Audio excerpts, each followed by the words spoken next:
Klei kan gebrei word voor die oond. Klei kan nie gebrei word na die oond nie. Jou en my lewe is soos klei in die Here se hand voor die oond. Maar as ons in die hiernamaal ingaan, is dit vas. En ek gaan vir jou 'n storie vertel van 'n ryk man en Lazarus, is presies dit.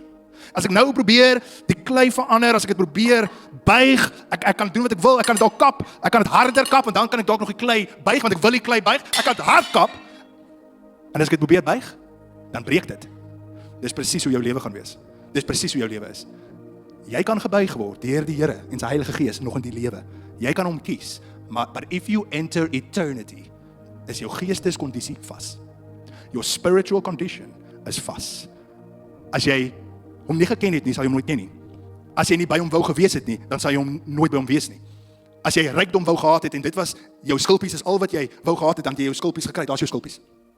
Maar dan is dit te laat. In daai visioen, dan is dit klaar. Nou Pieter, is dit klaar.